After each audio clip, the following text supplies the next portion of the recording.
I just wanted to start off with this clip. It's not from the DLC, but I just wanted to show you how I like to play on my second playthrough. So this is No HUD. It's a naked caveman with a big bonk stick, and that's it. I think No HUD really ups the difficulty, and for a second playthrough, it's really awesome. I just wanted to show you this at the start of the video because in the DLC I use every tool I have at my disposal. I use NPC summons, I use Mimic Deer, and I know a lot of Souls veterans will be quite annoyed by that. So I just wanted to show you that I play Elden Ring in a more difficult mode than you do with no HUD on. Okay? I just wanted to establish that first before I show you all the other clips.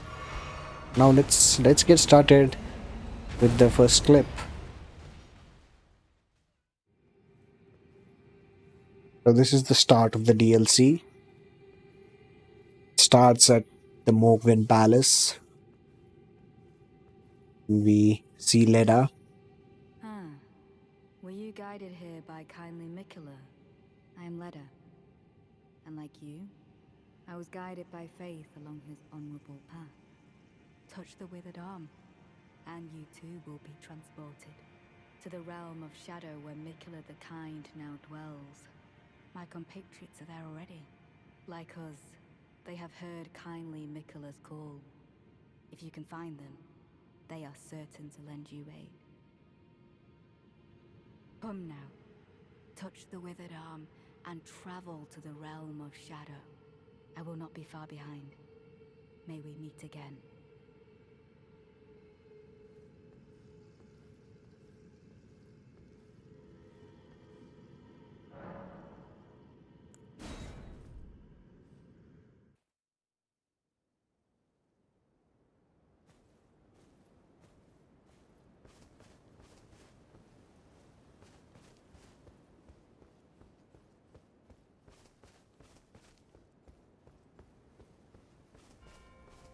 Greeted with this beautiful vista. The DLC.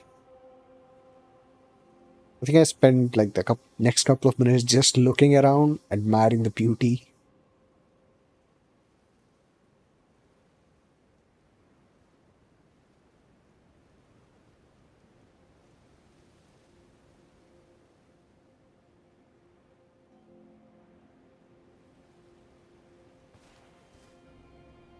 I have a, I have the telescope on my quick bar because I love just looking at stuff.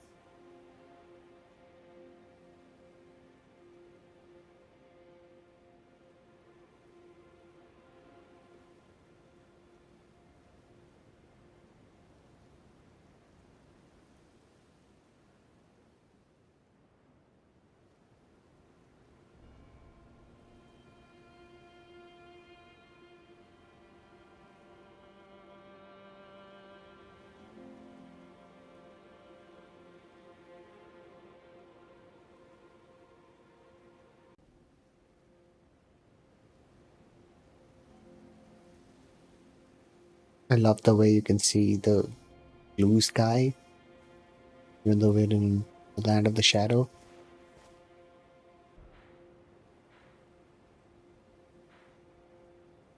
So the first thing I did was open up the map and look for the nearest map fragment.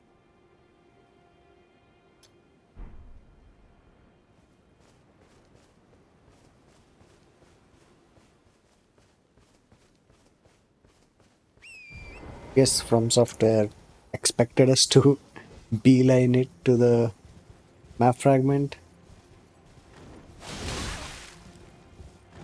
Immediately, the first enemy of the DLC. I saw the damage and I immediately understood they were not fucking around. I was sorely out of practice.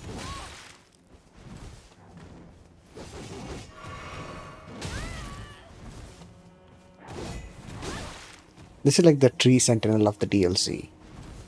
It's a very tough boss that you don't necessarily need to fight immediately.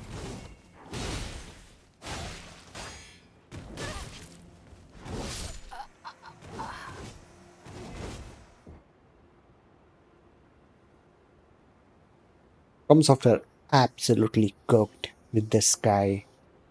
Look at this. It's like a painting.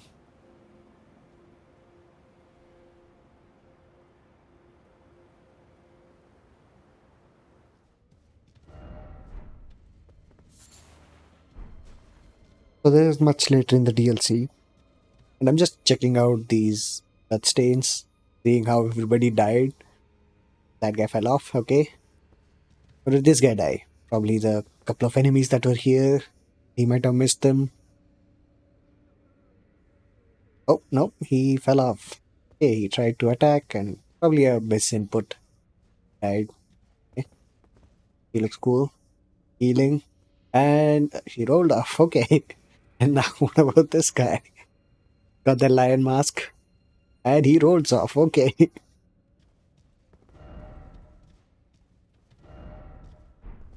What about this guy? What does he do? Okay. Picks the item and he walks off. So this is the Death Knight, the Fogrift Catacombs. I thought this boss design was really cool. The way he has lightning and that cape flowing, and he's in a room with Godfrey's Godfrey? The Godwin. Godwin the Golden's rotting body. This was my final attempt, so I had been struggling with this boss for a while, and I saved this clip because it was such a hard fought victory.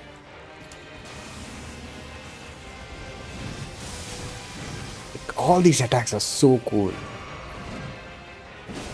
This was one of the coolest bosses. I mean, there's a lot of cool bosses in the DLC, but I really love this one.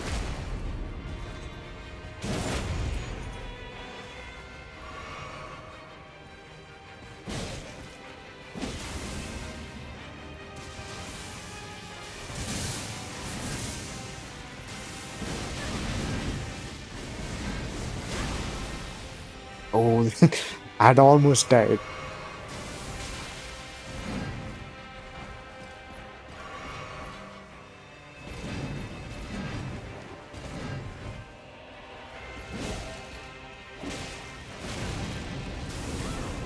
And this one was like, oh, he heals up. He heals up as well as takes away a lot of health.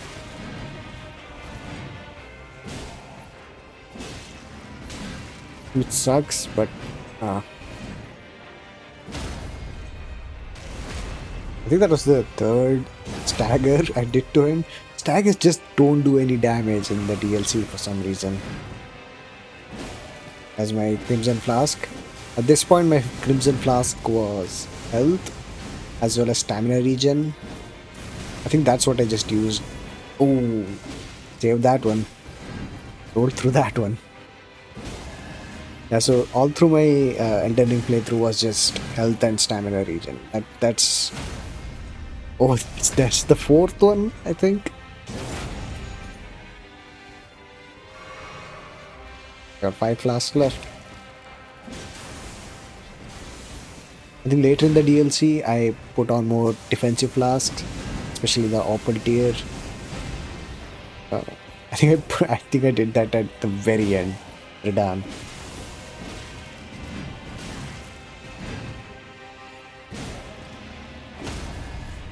Another stagger. It's almost dead.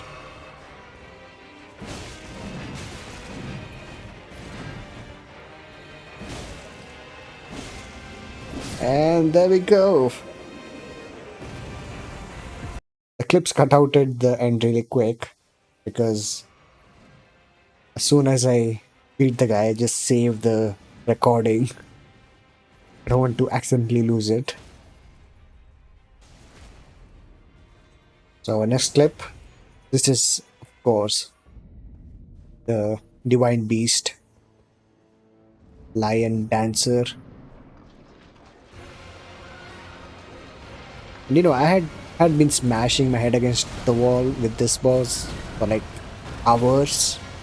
I think I had like almost 40 attempts at this before I gave up and went exploring. And I found a lot more shadow tree fragments and different weapons and armor.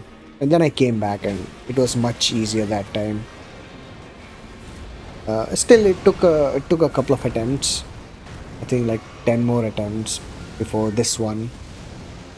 So I had I knew all the moves of this boss.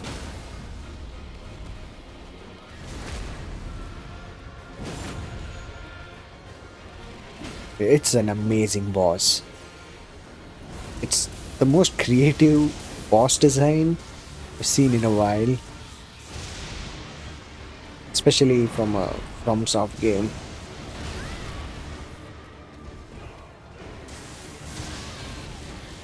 And especially the phase changes. It has multiple phase changes in the boss fight with different elemental attacks. But the cool thing was that the basic attack that it does was still quite similar. So if you knew the first phase, you pretty much understood the movements of the second phase. It's just that there were more environmental attacks to deal with. So now we switch to the tornado or wind bending, I guess, air bending. This one was a really hard move to dodge if you're up close. Thankfully, I had my distance there.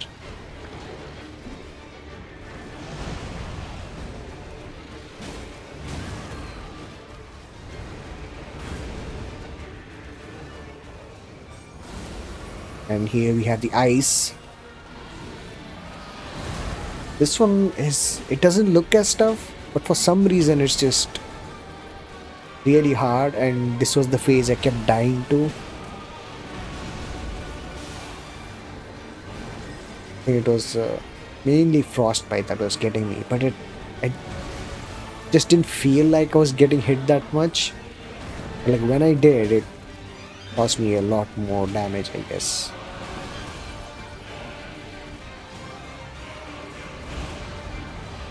Then it switches back to wind.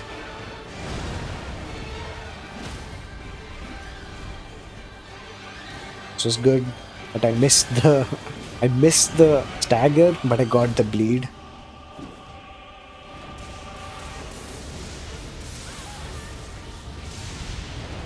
And the final blow. Look at that again. Just as it was flying over me, I jumped and sliced it from beneath. That felt so good, I had to save the replay. So this is the Ancient Dragon Sea and Sax fight. So for this attempt, I think what really helped me was putting on the Direct Talisman, the boost to lightning damage was very useful against a dragon with the lightning attack. And here's my mimic deer.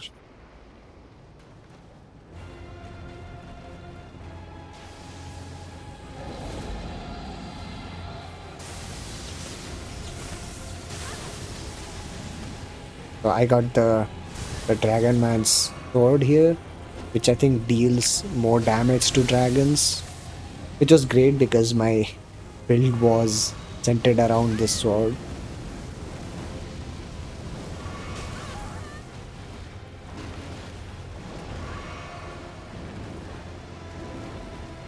This was a interesting fight. I think it's a little bit repeated.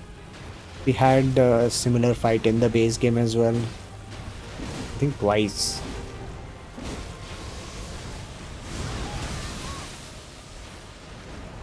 Oh, that's the move I kept this weapon for. I love that move. It gives me a ranged option, a medium range but still ranged. I almost died there. Gave me a ranged option for when enemies were like just out of range.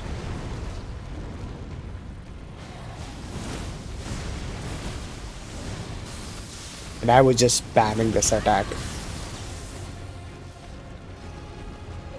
This is why I knew that uh, Swords veterans would be mad at me, and that's why I showed the clip up front. Like I get it. I know the pleasure of difficulty, but for my first playthrough, I'm doing anything to win. There's a quick bleed. Having having my mimic tier also have this weapon is just, oh man, feels kind of broken. But it's not, because this was my 20th try maybe with this boss. And I mean honestly, I think I came here too early. Maybe a couple of more Shadow Tree fragments would have helped me a lot. Because clearly it's doing a lot of damage to me and I'm not doing as much damage to it. But I think I did the whole way till Bale in at a very early stage. But it does balance out because I beat a couple of other bosses on first try, as you will see later in the video.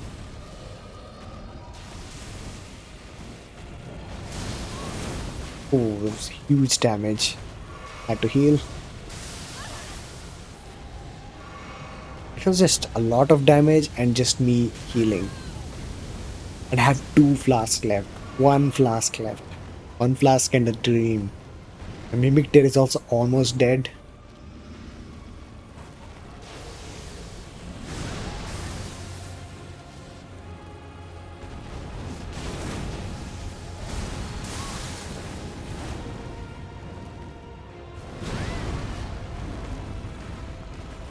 And I think my Mimic Tear dies here. Yep.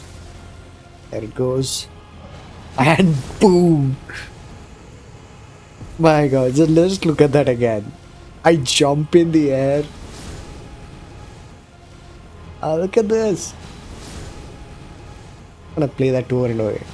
I immediately saved because of how cinematic that was. Like this whole sequence, right? He jumps up in the air, swoops down. I have to heal. He uses this electric move that kills my mimic tear, and I jump. I just oof. Oh man, that was such a cool moment.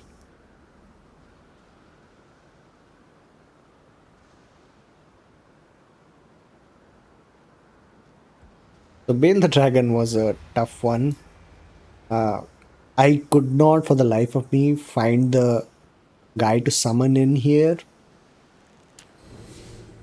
I had to use all the buffs I can and immediately summon as soon as I got in. Oh, now I see the summon in the recording, but I just didn't search for the summon uh, inside the field. Ooh, like immediately dead. At this point, I was so frustrated, and I was also running out of my crabs. So I decided to go get some crabs, but I had no runes to get the crab. So I had to go find some runes. I didn't want to sit and farm. So I did remember that I missed an enemy. So I went back to the start of the DLC. And and then right in the forest, there's a man with claws. And I hadn't defeated him yet. So, two birds with one stone. I kill the man, get his runes, get some cream. I get some crab, go back to fighting Gabe.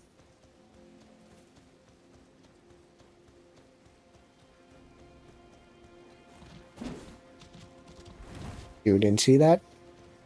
Erase that from your memory.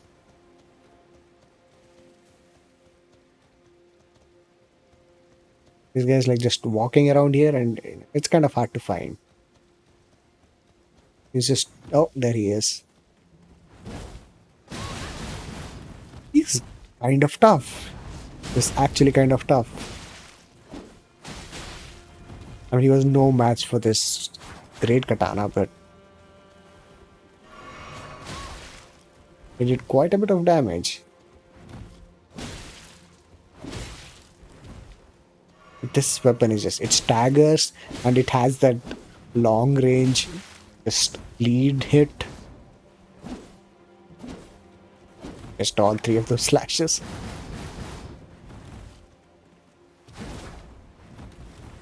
Jumped over him.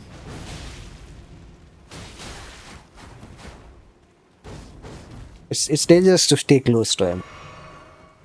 If he stun locks you, it could be very dangerous. And there we go. The bleed. Bleed got him. How ironic.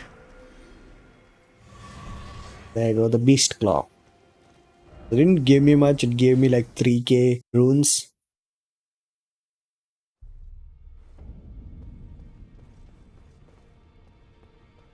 But that was enough for me.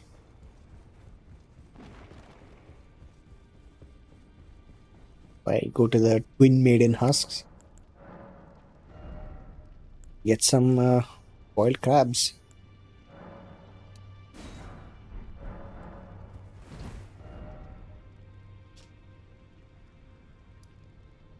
Back to fighting Gale. I had 9 left. And if I didn't get in 9 tries, I would try something else. So I puffed myself up and accidentally used the telescope. And in we go. A huge hit just to summon an enemy tier.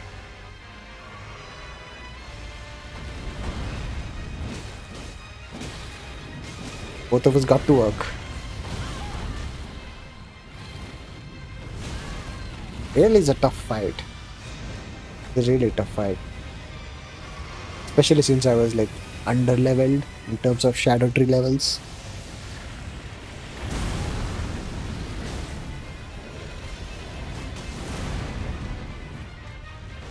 And this is his power at, you know, having lost a limb and just being so damaged. I can only imagine what he was like at full power.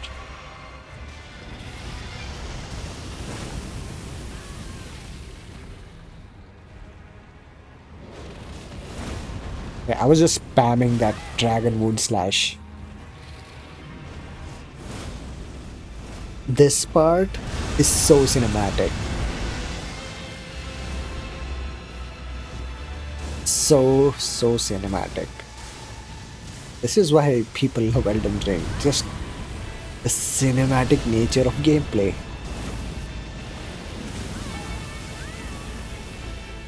I almost died there.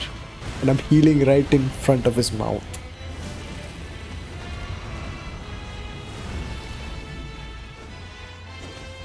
So I was all out of flasks. Was all out of cerulean mana, I guess, or focus, correctly. And he staggers. I almost missed it. Had to run to it. Boom. This was the closest I had gotten. I was kind of shocked at how quickly I had gotten up to this point. Then he just took away 3 of my flasks. Succession.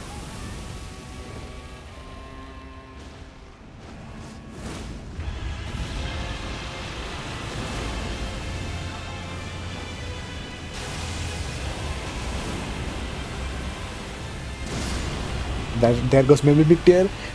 And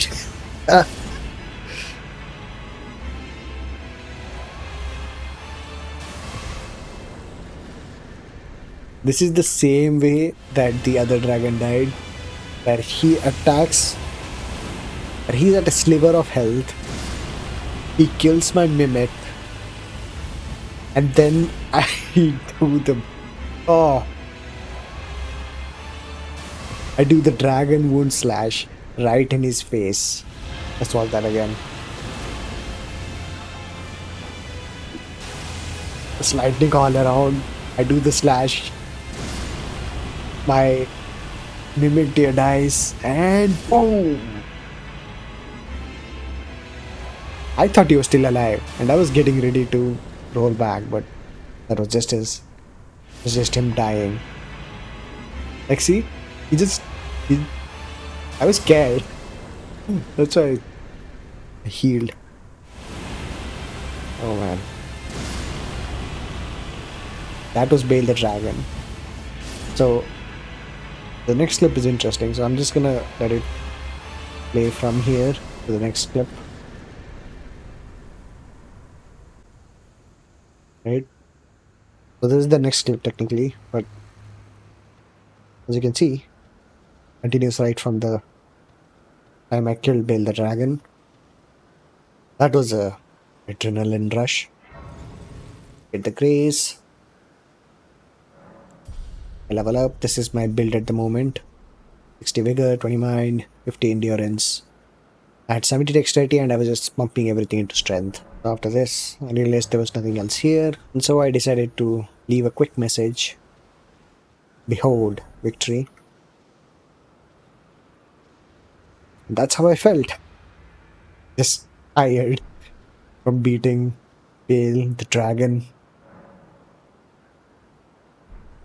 So now that I was done with this part, I opened the map and see where I had to go next. And I was in the mood for fighting bosses and dying a bunch of time.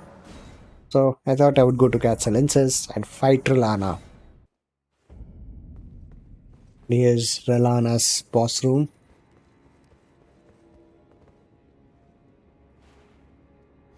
I'd given it like 2 tries before and had gone off exploring because I just wasn't doing any damage to her.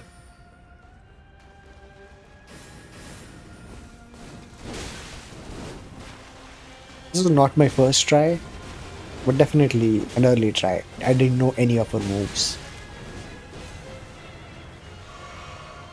I just wanted to do a damage check. And, I was doing okay.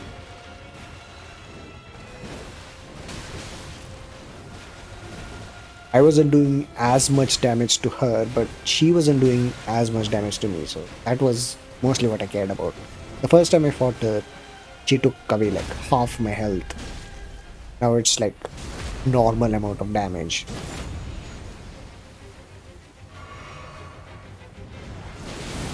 And that took away a lot of her health. I was like, oh, I'm gonna spam this.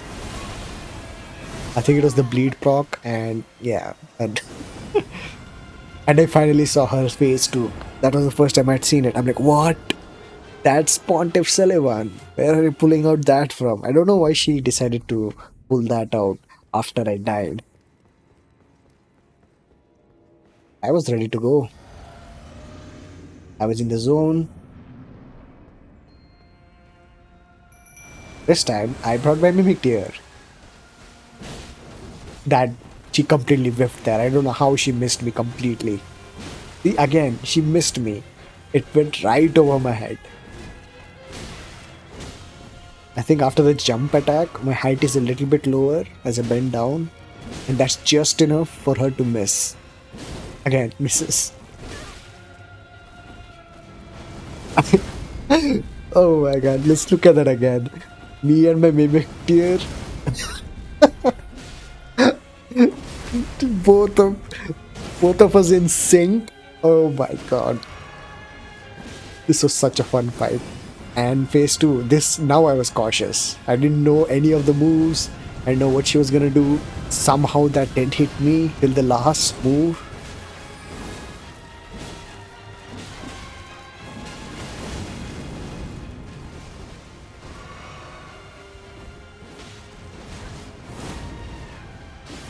There was another bleed. Now it was like, oh, I'm gonna win this. This I had no idea what to expect. And thankfully I had enough damage to tank it.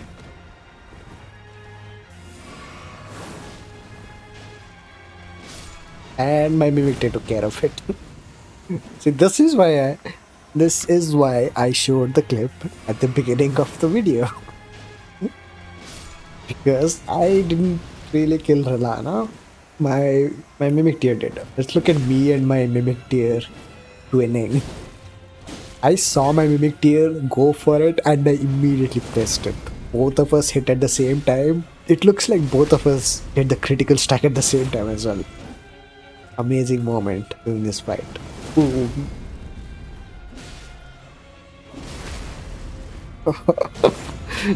That was like 8k damage. That was so amazing. Wow. So the next clip is Mesmer the Impaler.